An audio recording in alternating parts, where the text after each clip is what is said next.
I'm Amanda Pierce, 32 years old, born and raised in Miami.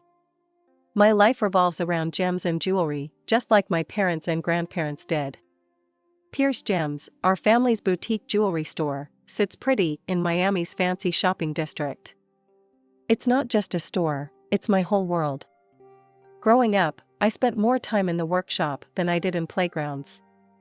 While other kids were learning to ride bikes, I was learning to cut stones. My dad would sit me on his lap, his big, calloused hands guiding my smaller ones as we worked on a piece together. "Remember, Mandy," he'd say, his voice gruff but kind. "It's not just about making something pretty. It's about creating something that tells a story. Our family has a secret. No, we're not secretly royalty or anything like that. It's a technique for processing gems that makes them shine like nothing you've ever seen. This secret's been passed down for 3 generations, and it's what makes Pierce Gems special. Guard this secret with your life, Amanda," my dad told me on my 21st birthday. "It's not just our past, it's our future." And I did. I guarded it fiercely.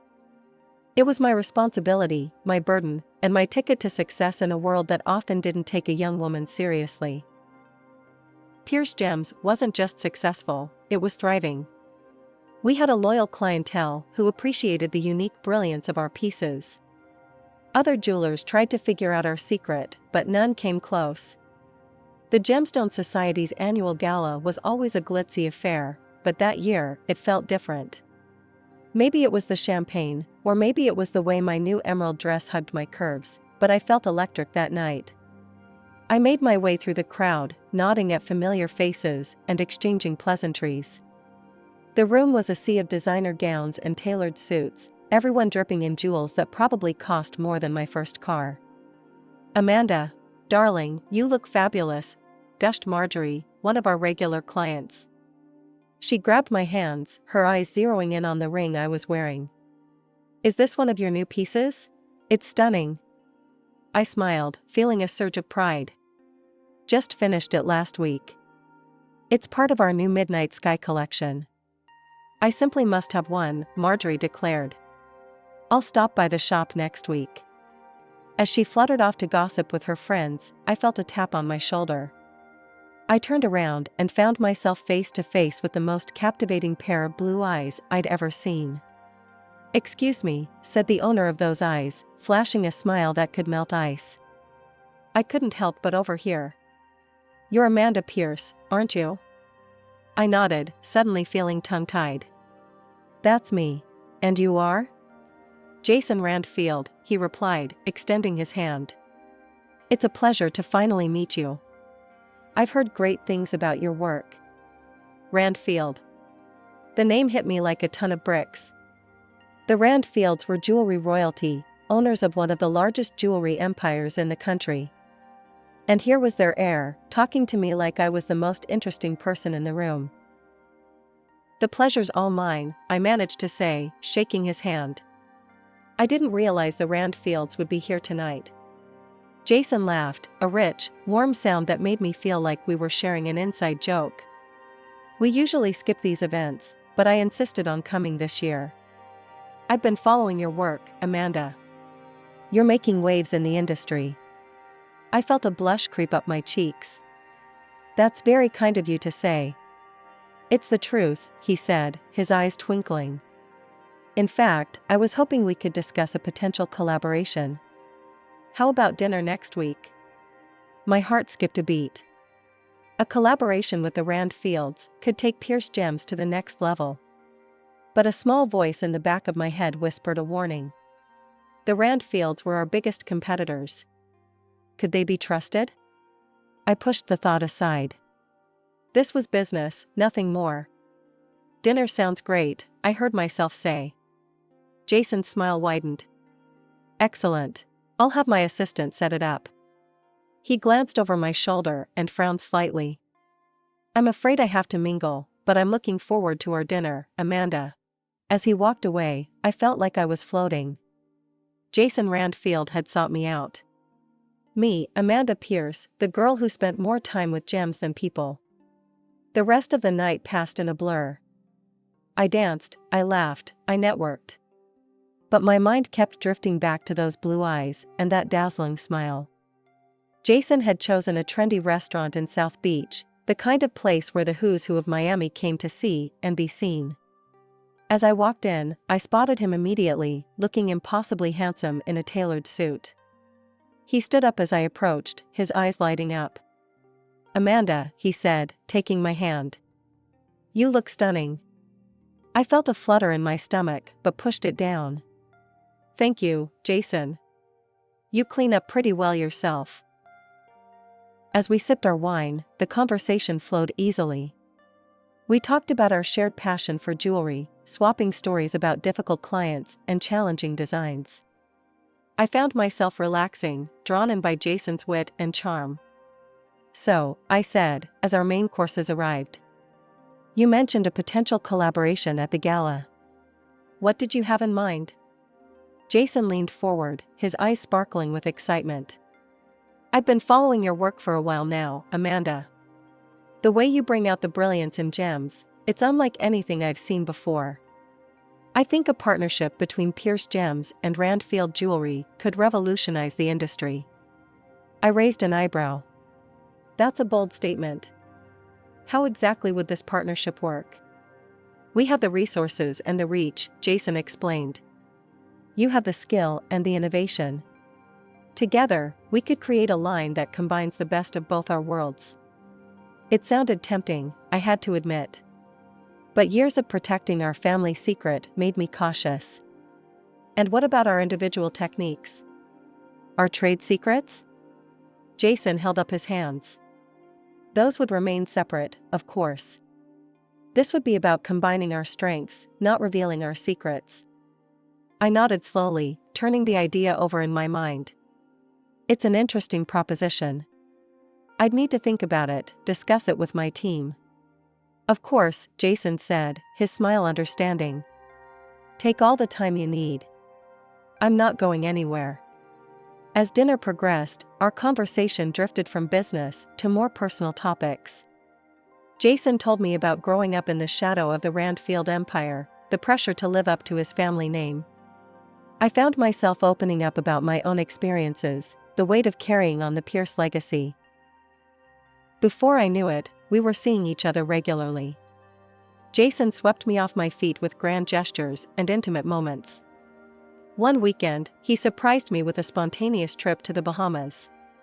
"Pack a bag," he said, showing up at my door with a mischievous grin. "We're going on an adventure."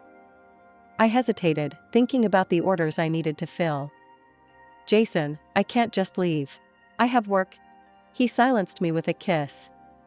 "The work will be there when you get back." "When's the last time you took a break, Amanda?" I couldn't remember, and that realization made me pause.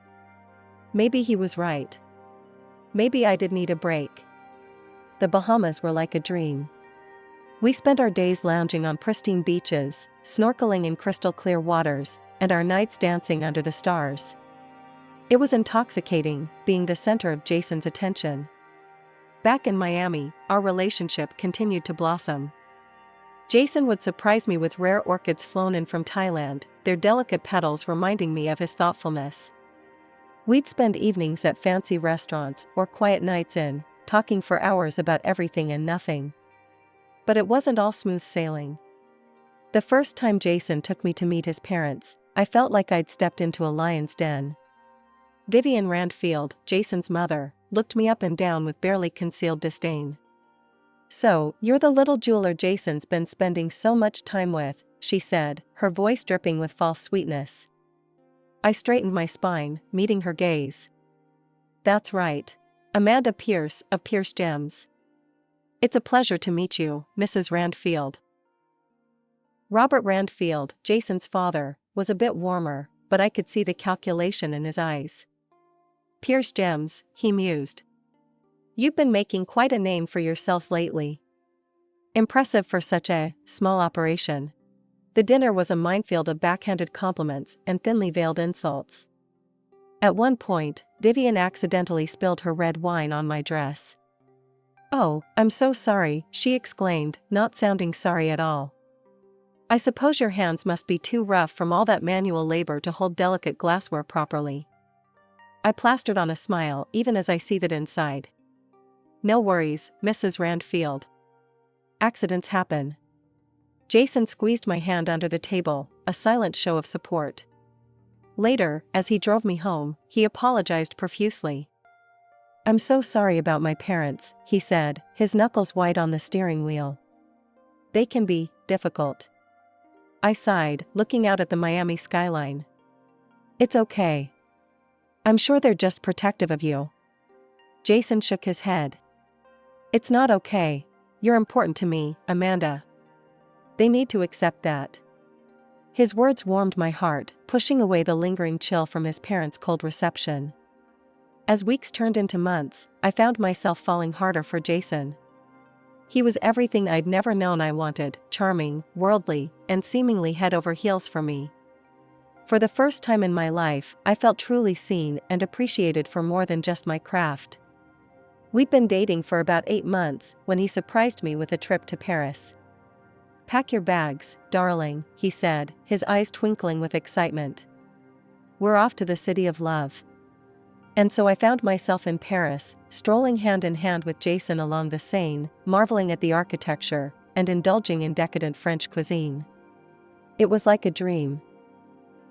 On our last night in Paris, Jason took me to dinner at a Michelin-starred restaurant with a view of the Eiffel Tower. As we finished our dessert, he suddenly looked nervous. Amanda, he said, reaching across the table to take my hand.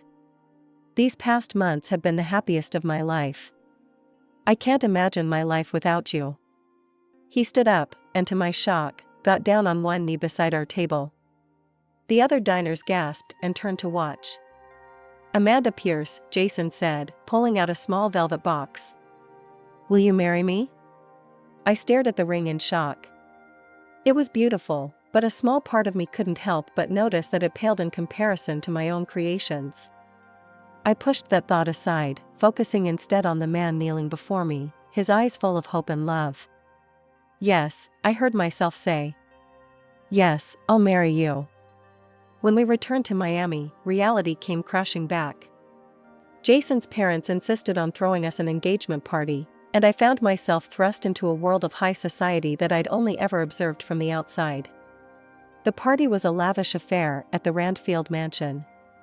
As I circulated among Miami's elite, I couldn't help but feel out of place.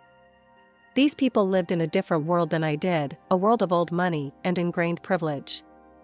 Vivian Randfield cornered me by the champagne fountain, her smile as sharp as a diamond-tipped saw. Amanda, darling, I must say, we were all quite surprised when Jason announced your engagement. It's not often a Randfield marries outside our social circle. Before I could respond, Jason appeared at my side, placing a protective arm around my waist. Mother, I hope you're not giving Amanda a hard time. Vivian's smile didn't reach her eyes. Of course not, darling.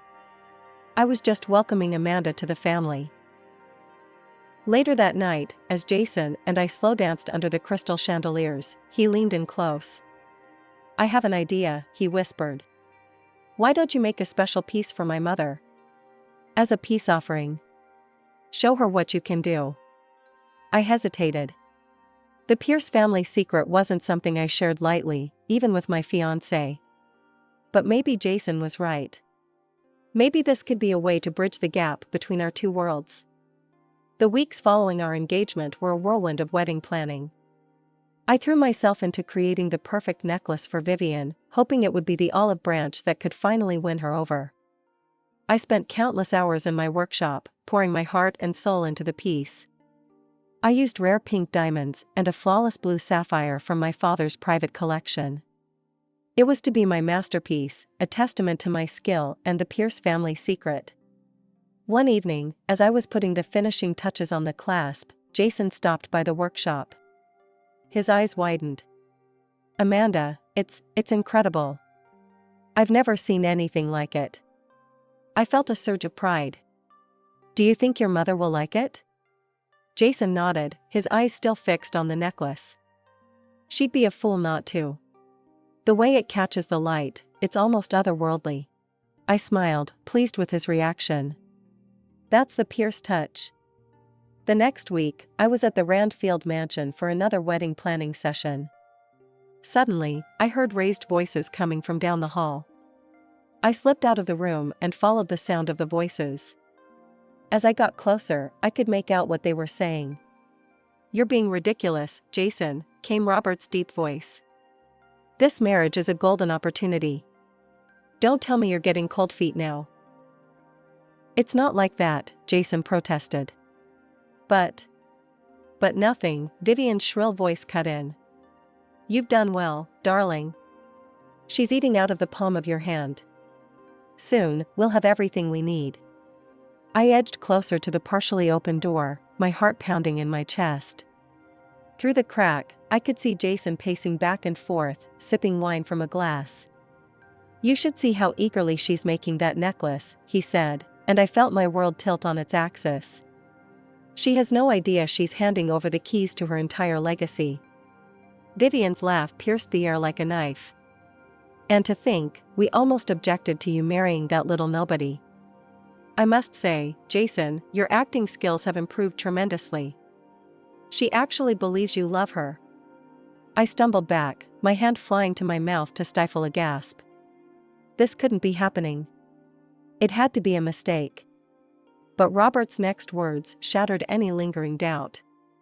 "Once we have the Pierce secret, we'll corner the market," he said, his voice filled with smug satisfaction. "Who cares if her quaint little shop goes under? It's just business, after all." I felt like I was going to be sick. My vision blurred with unshed tears as the full weight of their betrayal hit me. Jason, the man I thought I loved, the man I had agreed to marry, had been using me all along. The days following my shocking discovery were a blur of emotions and careful planning. On the surface, I played the part of the excited bride-to-be perfectly. I gushed over flower arrangements, fretted about seating charts, and continued work on Vivian's necklace. But inside, I was seething with rage and plotting my revenge.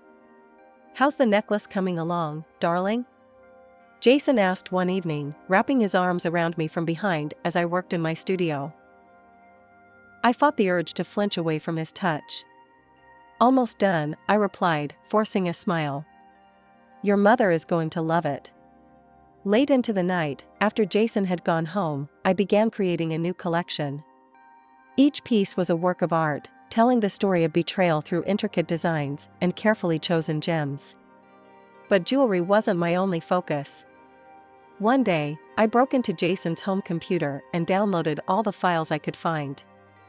I spent hours poring over the Randfield Company documents, looking for any discrepancies or signs of wrongdoing. It was tedious work, but my determination fueled me. One night, as I was going through a stack of financial reports, something caught my eye. The Randfields had been systematically replacing high-quality gems with cheaper alternatives in their jewelry, scamming their customers out of millions. The next challenge was gathering evidence of their plot against me. I bought a small, high-quality recording device and began carrying it with me everywhere. It felt dirty, but I reminded myself that they had started this game. I was just finishing it. As the final week before the wedding arrived, I put the finishing touches on my plan. I had evidence of the Randfields' gem scam, recordings of their plot against me, and a collection that would shock Miami's elite to its core. The morning of the wedding dawned bright and clear, a perfect Miami day. As I arrived at the beachfront venue, my heart was pounding, but my resolve was firm.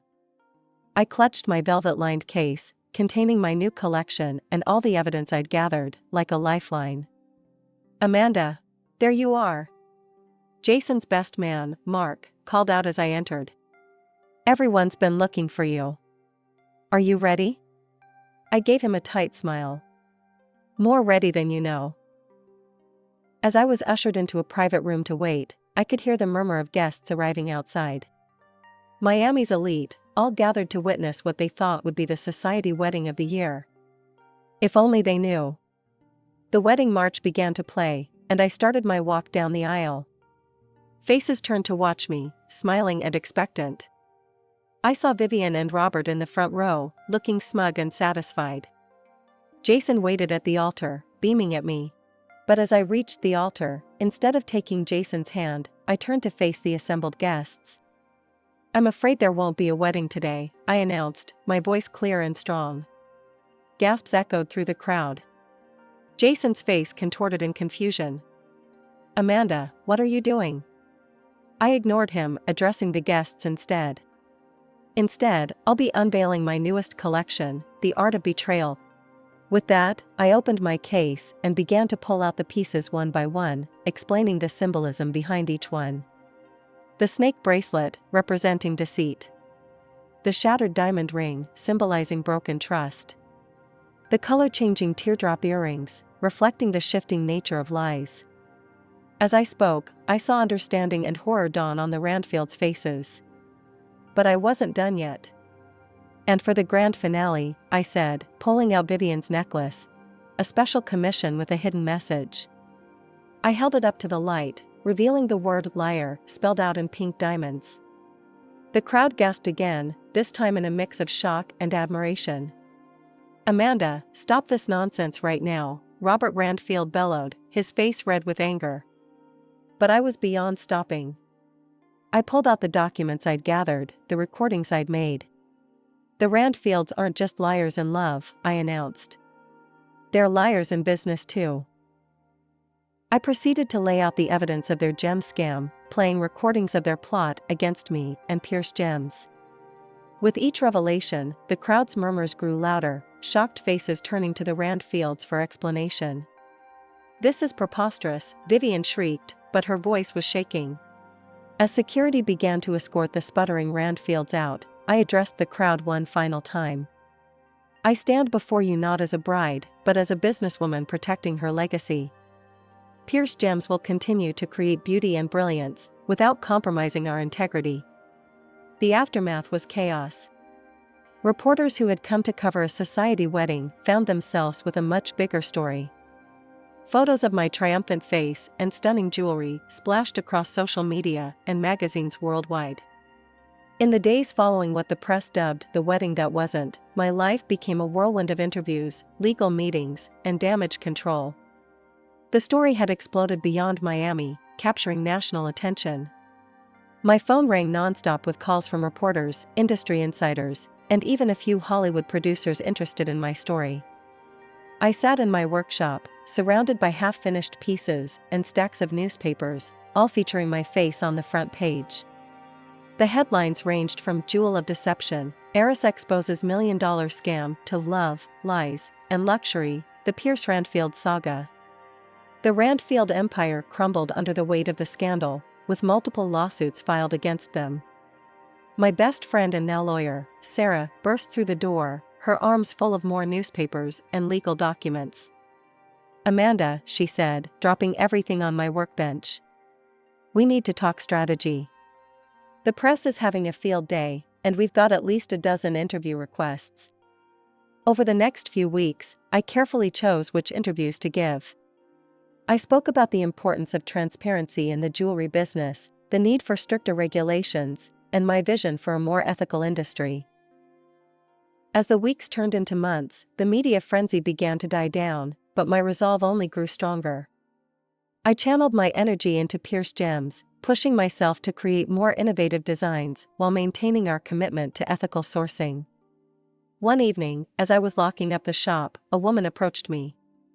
She looked familiar, but I couldn't place her. "Ms. Pierce," she said hesitantly. "I'm sorry to bother you, but I wanted to thank you." I tilted my head, confused. "Thank me? For what?" She smiled sadly. "I bought a Randfield piece for my 25th wedding anniversary. After your expose, I had it appraised. Turns out, the stone wasn't nearly what they claimed it was. Thanks to you, I was able to get my money back." I felt a lump form in my throat. "I'm glad I could help." As she walked away, I realized that my actions had affected real people, not just faceless consumers. The scandal that had nearly destroyed me had instead become the catalyst for positive change. And I, Amanda Pierce, was just getting started.